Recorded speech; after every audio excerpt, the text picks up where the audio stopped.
지어져 가느니라. 아멘. 네, 오늘은 함께 지어져 가는 교회. 내년도 저희 교회 표가 바로 제목이에요. 뭐라고요? 함께 지어져 가는 교회.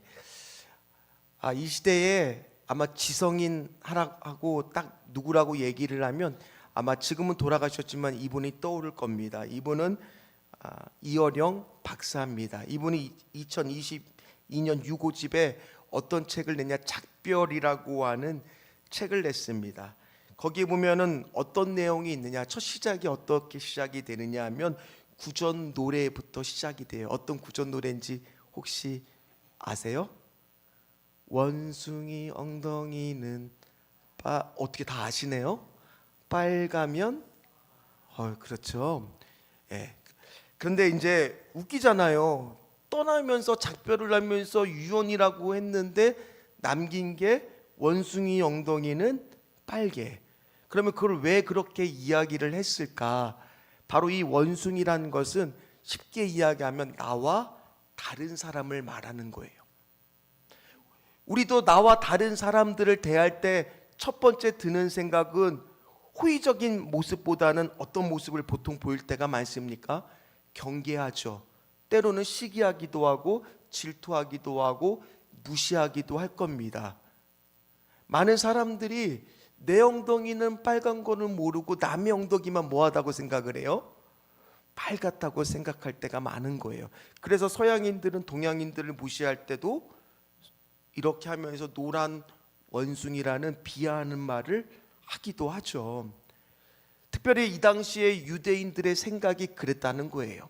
이방인들이, 헬라인들이 예수님을 믿었지만 유대인들 생각에는 이방인들을 어떻게 생각했느냐, 저들을 만드신 이유가 지옥에 지옥불을 막 활활활 타오르게 해야 되잖아요. 그런데 땔감이 부족해서 이방인들을 만들었다라고 생각을 했던 거예요. 그러니까 그들 마음 안에는 이방인들을 어떻게 생각하고 있었다는 거예요? 자기보다 하등한 존재로, 자신들은 우월한 존재로 선택되었다라는 선민의식이 그들 안에 가득 있었다라는 겁니다. 자, 우리 교회는 어떨까요? 여러분들은 어떻습니까? 여러분들도 자신의 엉덩이보다 남의 엉덩이는 빨갛다고 생각하고 있지는 않습니까? 목회 데이터 연구소에서요, 보통 교회의 출석 성도의 한 교회에 한 해에 5.8% 정도가 새 가족이 온다고 합니다. 근데 감사하게도 2025년 우리 교회는 그 5.8%에 거의 한 3배 가까운 수치의 새 가족이 왔습니다. 근데 그분들이 오면서 가장 걱정하는 것은 무엇일까요? 과연 이 교회에 왔을 때 성도들이 따뜻하게 품어줄 수 있을까? 때로는 내가 교회에 처음에 발을 디뎠을 때 어떤 분은 상처를 받고 오신 분들도 그 안에 있을까요? 없을까요? 있겠죠. 그럼 그런 분들도 교회에 왔을 때 과연 이 교회는 내 상처를 보듬어 줄 수 있을까? 그러다 보니까 걱정과 염려가 많다 보니까 첫 번째, 새가족들이 왔을 때 어떤 생각을 푸느냐, 조용히 교회만 다녀야지, 이렇게 생각하는 사람이 있고, 때로는 어떤 분은 좀 열심히 활동하려고 그러면 혹여나 내가 너무 앞서간다고 뒤에서 뒷말하지 않을까 걱정하기도 합니다. 그리고 내 상처가 드러나지는 않을까, 내 가정사의 어려움들이 드러나지는 않을까 걱정이 되기도 합니다. 그런데요, 오늘 말씀의 시작을 한번 보십시오. 자, 오늘 말씀의 시작 11절에 어떻게 시작하고 있어요? 그러므로 뭐부터 하래요? 생각을 한번 해보라는 거예요.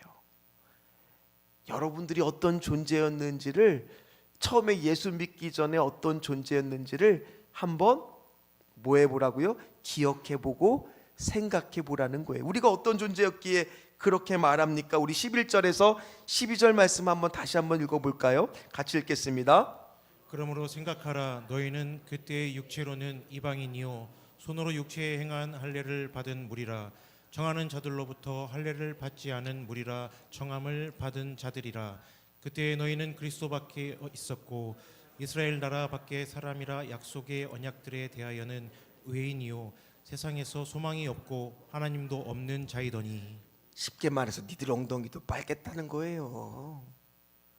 세상에는 소망이 없던 자요, 하나님도 없던 자요, 외인이요, 할례 받지 않았던 자요, 약속의 언약과는 거리가 멀었던 죄인 중에 죄인이 바로 너희들 아니었느냐. 그러므로 뭐 하라고요? 생각하라고요. 우리가 내세울 것이 주님 앞에서 뭐가 있냐는 겁니다. 그래서 오늘 송구 예배는 말 그대로 송구란 뜻이 뭐겠습니까? 옛것을 작별, 책 제목처럼 뭐 하는 거예요? 바이바이 하고 보내는 거예요. 어떤 뭘 보내는 겁니까? 내가 얼마나 잘했느냐, 그런 모습들을 이때 떠오르는 것이 아니라 과연 나는 한 해를 돌아보면서 얼마나 예수님의 모습을 닮아가면서 살고 있는가. 만약 그러지 못했던 그런 시선들, 그런 생각들, 그런 것들은 다 송구 때 뭐 하라는 거예요? 떠나 보내시라는 거예요. 작별하라는 겁니다. 저도 오늘 말씀을 준비하면서 제 엉덩이를 한번 살짝 봤어요. 과연 내 엉덩이도 빨갛까? 그런데 요즘에 좀 살이 쪄서 잘 안 보이더라고요. 뒤에까지 거울로 비치지 않고서는요. 우리 안에는 다른 사람을 잣대로 평가하고 내 시선으로 맞춰서 생각하고 편견과 선입견을 가지고 있는 모습은 없냐는 거예요. 만약 그랬다라면 오늘 이 시간 다 뭐 하시기를, 작별하시기를 간절히 주의 이름으로 축원합니다. 그러면 왜 그래야 될까? 중요한 거 결단해야 될 이유 13절 말씀 한번 보겠습니다. 자, 시작이 어떻게 되고 있어요? 이제는, 지금부터는, 영어로 now입니다. 이제부터는 우리가 어떤 존재로 살아야 되냐, 우리가 어떻게 변화된 존재였느냐. 오늘 말씀에 보면 우리가 어떻게 되었다고 나옵니까? 너희가 그리스도 예수 안에서 그리스도의 뭘로? 피로 어떤 존재가 된 거예요? 가까워진 존재가 된 겁니다. 여러분들이 신앙생활을 오래 했다고 그리스도의 피로 가까워진 존재가 아닙니다. 착해서 그런 것도 아닙니다. 오직 뭐 때문에요?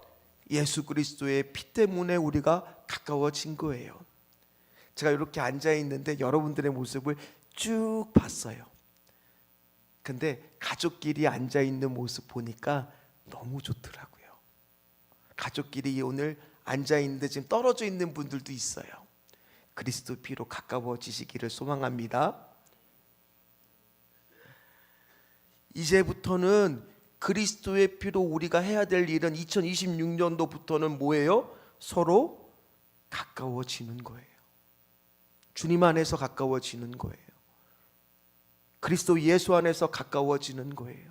우리는 다 그리스도 예수의 피로 가까워진 존재임을 기억하시기를 간절히 소망합니다. 그의 피가 어떤 능력이 있느냐? 14절에 보니까 어떤 능력이 있다라고 성경에 나옵니까?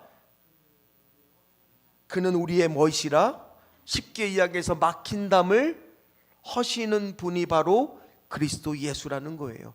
오늘 이 자리에는 가족들이 앉아 있습니다. 저희가 딱 왔는데 실명을 거론해서 죄송합니다. 정 집사님이 혼자 이렇게 딱 앉으니까 가족들이 웃으면서 이렇게 앞자리로 같이 와서 앉는 모습을 보고 제가 그 모습부터가 은혜가 됐어요. 오늘 자녀들과의 막힌 관계는 없으십니까? 자녀들은 부모와의 막힌 관계는 없으십니까? 같이 있는다고, 같이 붙어 있는다고 해서 이게 친밀한 것은 꼭 아니더라고요. 마찬가지예요. 여러분들 마음 안에는 막힌 담이 없습니까? 열등감으로부터의 막힌 담은 없습니까? 내가 막힌 담을 주님께서는 분명히 하셨는데 내 스스로 지금도 담을 쌓고 있는 분은 이 가운데 없으십니까? 열등감으로부터, 내 안의 상처로부터 자꾸 회피하고 내가 그걸 그리스도 예수의 피로 해결받을 수 있는데 담을 쌓고 있다 보면 자녀와의 관계도 갈수록 어려워지고, 그래서 자녀들도 교회 오는 게 싫어지고, 부모님과 함께 예배드리기보다는 저 구석에 몰래 가서 이수신 장군처럼 내가 오늘 교회에 왔다는 것을 알리지 말아달라고. 이러지 말고 새해부터는 가족끼리 막힌 담을 허무는 은혜가 있으시기를 주의 이름으로 축원합니다. 로마서 5장 10절 말씀을 함께 읽도록 하겠습니다. 곧 우리가 원수 되었을 때 그의 아들의 죽으심으로 말미암아 하나님과 화목하게 되었은즉 화목하게 된 자로서는 더욱 그의 살아나심으로 말미암아 구원을 받을 것이니라. 예수 그리스도의 대속의 죽으심으로 하나님과 우리가 전에는 원수대 자리에 있었다라면 이제는 바로 그 화목을 회복하여 더 이상 하나님과 원수로 살아갈 필요가 없습니다. 오늘 십자가는 우리의 모든 막힌 관계부터 시작해서 모든 것들을 뚫어주시는 은혜가 있음을 믿으시기를 주의 이름으로 축원합니다. 깨어졌던 부부의 관계도 십자가 앞에서 회복되시기를 주의 이름으로 축원합니다. 자녀의 관계가 어렵습니까? 십자가 앞으로 가져와서 회복되시기를 주의 이름으로 축원합니다. 십자가가 그런 거예요. 상처가 봉합이 되고 어려웠던 관계가 회복이 되고 무너졌던 내 마음이 다시 한번 주님 앞에서 일어나는 시간, 그게 바로 십자가의 은혜라는 거예요. 특별히 오늘 우리가 그런 힘을 얻을 수 있는 것은 오늘 18절 말씀에 약속이 있기 때문이에요. 오늘 18절 말씀 한번 같이 읽겠습니다. 이는 그로 말미암아 우리 둘이 한 성령 안에서, 우리가 2025년 한 성령 안에서 어떻게 함께 지어져가는 교회가 됐는지 결산 영상을 준비했거든요. 영상 볼 테니까 뒤에 좀 조명을 꺼주시면 고맙겠습니다. 영상 상영해 주시죠. 여호와께 돌아가자. 우린 돌아서도 그는 변치 않네. 여호와께 돌아가자. 우린 넘어져도 그 사랑 영원하네.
해를 돌아보면서 먼저 하나님께 영광의 박수 드리겠습니다.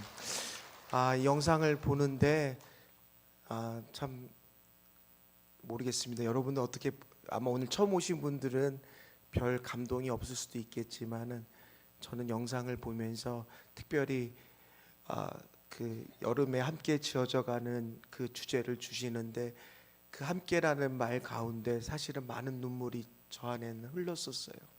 하나님, 우리 신전주 교회가 함께 지어져가는 교회가 되자. 자, 이제 12시 카운트다운이 시작됐네요. 3, 2, 1. 와, 드디어 이제 2026년 하나님께 영광의 박수 드리겠습니다. 예, 아이고.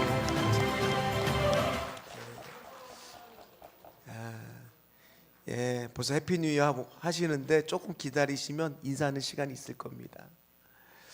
한 성령 안에서 정말 오늘 18절 말씀처럼 아버지께 나아가는 것이 저는 그 무엇보다 우리의 예배의 자리가 되기를 간절히 소망합니다. 예배가 어떤 곳입니까? 하나의 성령 안에서 교회의 모든 막힌 담을 헐고, 이 안에서는 누구나 똑같이 은혜 받을 수 있는, 차별과 모든 것들로부터 편견과 선입견으로 벗어나 주님과의 만남의 귀한 시간, 오늘 18절의 말씀이 이루어지는 것이 바로 이 시간, 이 예배가 되기를 간절히 소망합니다. 저 영상을 보면서요, 한번 옆 사람 보면서 한마디 했으면 좋겠습니다. 당신이 없었으면 어쩔 뻔했어. 한번 생각해 보세요. 저 영상에 저 한 사람이 없었더라면 어쩔 뻔했겠습니까? 예수님도요, 항상 반 정도의 걸음의 뒤에서 제자들을 섬기거나 낮아지는 모습을 보여줬잖아요. 누가복음 14장에 보면 혼인잔치의 비유가 나옵니다. 어떤 비유가 나오느냐, 자리를 앉는데 어떤 사람이 맨 먼저 와가지고 가장 상석에 앉는데 자신보다 더 높은 사람이 오면 어떻게 될까요? 민망해서 일어나서 저 끝으로 가야 된다라는 거예요. 근데 반대로 저 끝에 앉아 있으면 주인이 오히려 일로 와, 여기 와서 여기 앉아. 그래서 어떤 말씀을 하고 계십니까? 무릇 자기를 높이는 자는 어떻게 됩니까? 낮아지고 자기를 낮추는 자는 높아지리라 말씀하시지 않습니까? 새해에는 우리가 한 성령 안에서 이 예배 가운데 섬기는 많은 은혜가 있으시기를 간절히 소망합니다. 자, 이제 한번 인사해 보도록 하겠습니다. 자, 한번 손을 이렇게 가슴에 모아 보세요. 자, 따라 한번 해보겠습니다. 나는 하나님의 교회입니다. 자, 여기까지 해볼까요? 나는 하나님의 교회입니다. 그리스도 예수 안에서, 이제 옆 사람을 가리키는 거예요. 당신과 함께 지어져가는 교회입니다. 자, 이제 한번 해볼까요? 처음부터. 자, 처음에는 나를 가리키면서 같이 하겠습니다. 나는 하나님의 교회입니다. 그리스도 예수 안에서 당신과 함께 지어져가는 교회입니다. 아멘. 정말 저 표를 보면서 내년도에 2026년 우리 신전주 교회를 향해서 하나님이 함께 지어져가는 교회가 정말 됐으면 좋겠다. 사실 오늘 교회에 대한 비유가 이게 첫 번째 에베소서에 나오는 게 아닙니다. 에베소 1장의 맨 마지막도 어떤 비유가 나오냐, 마지막 23절 말씀을 보면요, 어떻게 말씀하시는지 한번 보세요. 교회가 뭐라고 비유하고 있어요? 몸이라고요. 그래서 만물 안에서 만물을 충만하게 하시는 이의 충만함이라 몸이라고 비유를 하고 있는데, 오늘 또 한 번 교회가 그만큼 중요하고 귀하기 때문에 오늘 어떻게 비유하고 있느냐, 건축물로 비유를 하고 있다라는 거예요. 그래서 이 건축물로 비유할 때 제일 먼저 지어야 될 게 바로 뭐냐, 오늘 20절 말씀이라는 겁니다. 20절 말씀 같이 읽겠습니다. 너희도 사도들과 선지자들의 터 위에 세우심을 입은 자라. 그리스도 예수께서 친히 모퉁이 돌이 되셨느니라. 자, 기초를 쌓는데 두 가지입니다. 하나는 사도들입니다. 사도들은 언제 활동했습니까? 신약에 활동을 했습니다. 또 하나는 선지자들입니다. 선지자들은 언제 활동을 했습니까? 구약에 활동을 했습니다. 그래서 신약과 구약이 합쳐져 신약의 말씀, 구약의 말씀. 구약의 말씀은 앞으로 오실 메시아, 신약의 말씀은 오신 메시아에 대한 말씀이 합쳐져서 말씀은 딱딱 끊어지는 게 아니라 신천지들이 말하는 것처럼 자신들만 특별한 계시를 받은 게 아니라 말씀은 연속성 가운데 역사의 흐른 가운데 이어져서 바로 그리스도 예수께서 친히 뭐가 되게 되셨다는 거예요? 모퉁이돌. 우리 모퉁이돌 그림 한번 보면 이게 뭘 뜻하느냐, 영어로 코너스톤인데 바로 어떤 돌이냐, 양 모서리에 가장 낮은 곳에 제일 먼저 자리를 잡고, 네모 반듯한 돌이 저렇게 자리를 잡고 나면 그 다음에 다른 돌들이 서로 어떻게 되는 겁니까? 이어서 붙여서 시작이 되는 겁니다. 건물이 건축이 되는 겁니다. 그러면 우리의 기준은 항상 뭐가 돼야 되는 거예요? 예수 그리스도예요. 예수 그리스도가 2026년에도 우리의 기준이 되시기를 간절히 소망합니다. 오늘 이 말씀은 이사야 28장 16절 말씀을 이룬 말씀이라는 겁니다. 이 말씀 같이 읽겠습니다. 그러므로 그래서 이같이 이르시되 보라 내가 한 돌을 시온에 두어 기초로 삼았노니 곧 시험한 돌이요 귀하고 견고한 기초돌이라 그것을 믿는 이는 다급하게 되지 아니하리로다. 다급하게 되지 아니하리라. 세 번역으로는 이것을 의지하는 사람은 불안하지 않을 것이요, 현대인의 성경은 이 말씀을 그를 믿는 사람은 놀라 당황하지 않을 것이다. 그리스도 예수에 붙들려서 그것이 주축돌이 되고 모퉁이돌이 되는 가정과 심령은 어떤 일이 일어납니까? 아무리 폭풍과 치는 일들이 있습니다. 놀랄 수 있습니다. 당황할 수 있습니다. 다급해할 수 있습니다. 그러나 예수께서 갈릴리 바다를 오셔서 제자들에게 제일 먼저 하신 말씀이 뭐예요? 내니 두려워하지 말라고. 예수님이 우리에게 오늘 이 시간에 주시는 말씀도 마찬가지예요. 인생의 2026년 우리 앞에 기다리고 있는 폭풍우들이 있을 수도 있습니다. 그러나 오늘 예수 그리스도가 함께 우리의 모퉁이돌이 되신다면 우리는 다급하지 않을 수 있어요. 당황하지 않을 수 있어요. 놀라지 않을 수 있어요. 오늘 낙심하지 않을 수 있다라는 겁니다. 오늘 그렇게 하나님께서 폭풍우 만나는 가운데서도 예수 그리스도가 모퉁이돌 되는 은혜를 누리시기를 주의 이름으로 축원합니다. 그리고 거기에 다 뭐가 되는 거예요? 벽돌로 하나씩 연결된 거예요. 그러나 가만히 생각해 보십시오. 제가요 1302호에 삽니다. 그리고 옆에는 1301호입니다. 우리는 분명히 붙어 있습니다. 그러나 굳게 우리 안에는 뭐가 있어요? 문이 닫혀 있어요. 그 문을 열고 서로 뭐 하지 않으면, 연결하지 않으면 우리는 서로 붙어는 있으나 뭐는 안 되는 거예요? 연결은 안 돼 있는 거예요. 오늘 여러분들도 가족 간에 저렇게 같이 붙어 앉아 있습니다. 그러나 더 중요한 거 오늘 말씀처럼 뭐가 돼야 돼요? 연결이 돼야 돼요. 여러분들도 목사랑 연결되시기를 간절히 소망합니다. 그러나 더 중요한 것은 누구하고 꼭 연결되셔야 돼요? 예수 그리스도와 연결되셔야 된다라는 거예요.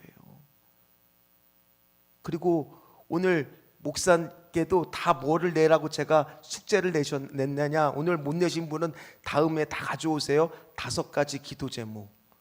그래야 저하고 여러분들하고 뭐로 연결이 되겠어요? 예수 그리스도 안에서 연결이 되어야 되잖아요. 뭘로 연결되어야 되겠어요? 예배 공동체로서, 기도 공동체로서, 말씀 공동체로서 연결이 되어야 되잖아요. 그러면 내가 성도님들을 볼 때마다 기도 제목이 저 가정이 무언지를 알아야 되잖아요. 붙어 있다고 다 연결된 것은 아닙니다. 특별히 우리 중직자분들은 꼭 내가 이제 신앙생활 오래 했다고 안 내지 마시고 다들 내시기를 간절히 소망합니다. 그렇게 연결이 되기 시작하면 21절 우리가 어떤 모습이 되는지를 한번 보십시오. 같이 읽겠습니다. 그의 안에서 건물마다 서로 연결하여 주 안에서 뭐가 되어가고 있어요? 완성이 됐습니까? 아니요, 완성은 안 됐어요. 그래서 그때 여름에도 제가 이걸 공사 중이라고 표현했죠. 공사 중이면 불편합니다. 아직도 완성이 안 됐기 때문에 지금의 모습은 부족합니다. 연약합니다. 넘어질 수도 있습니다. 그러나 공사 중이라는 것은 어떤 겁니까? 그런 모습조차도 부족하고 연약한 모습조차도 우리가 서로를 바라볼 때는 어떤 마음으로 저 집사님이 아직은 공사 중이구나. 그러면 어떻게 해야 돼요? 공사 중이니까 조금 기다려줘야지. 조금은 내가 인내하고 참고 기다려줘야지. 부족한 모습을 보면 아직 지어져 가는 중이라고 생각하시면 되는 거예요. 그렇게 서로를 엉덩이는 빨개가 아니라 내 엉덩이도 빨개. 아직 나도 공사 중이야. 그런데 우리는 이게 거꾸로 돼요. 자기한테는 한없이 관대해요. 나는 공사 중이니까 괜찮아. 그런데 너는 그래서는 안 되지. 이게 거꾸로 돼야 돼요. 다른 사람은 우리가 용납하고 받아들이고 나한테는 엄격하시는 2026년 한 해가 되시기를 간절히 소망합니다. 주님은요, 오늘 공사 중인데 그 교회와 그 성전이요, 얼마나 큰지, 얼마나 아름답게 지어지는지, 얼마나 그 내부의 인테리어가 값비싸고 화려한지를 보는 게 아니라 성전이 되어가고 있는지만 보신다는 거예요. 오늘 여러분들의 모습도 그렇게 주님이 바라보고 계시는 줄 믿습니다. 이제 마지막 말씀입니다. 오늘 22절 말씀 같이 읽겠습니다. 너희도 성령 안에서 하나님이 거하실 처소가 되기 위하여 그리스도 예수 안에서 함께 지어져 가느니라.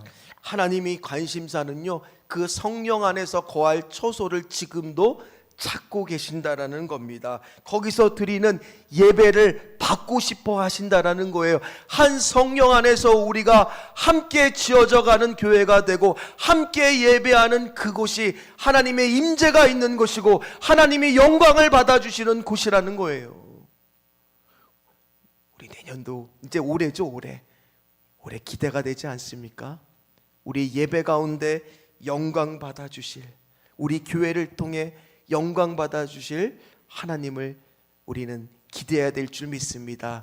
마지막으로 우리 교회의 모습이 이 사도행전 2장 44절부터 47절까지의 모습처럼 믿는 사람이 다 함께 있어 모든 물건을 서로 통용하고 같이 읽겠습니다. 또 재산과 소유를 팔아 각 사람의 필요를 따라 나눠주며 날마다 마음을 같이하여 성전에 모이기를 힘쓰고 집에서 떡을 떼며 기쁨과 순전한 마음으로 음식을 먹고 하나님을 찬미하며 또 온 백성으로 찬송을 받으니 주께서 구원받는 사람을 날마다 더하게 하시리라. 이 모습이 우리 교회의 모습이 되기를 간절히 소망합니다. 성령 안에서 뜨겁게 예배를 드리고 주님 안에서 모든 상처를 십자가 앞에서 화목하게 하는 그런 성령의 공동체, 은혜의 공동체, 말씀의 공동체, 기도의 공동체, 교제의 공동체가 오늘 여러분들이 있는 이곳이 되기를, 또 여러분들의 가정이 되시기를, 여러분들의 심령이 되시기를 간절히 주의 이름으로 축원합니다. 왜요? 나는 하나님의 교회이니까요. 당신은 그리스도 예수 안에서 하나님의 교회이니까요. 우리 모두가 그런 교회가 되기를 간절히 소망합니다. 우리 함께 지어져 가는 교회 부르고 같이 기도하겠습니다.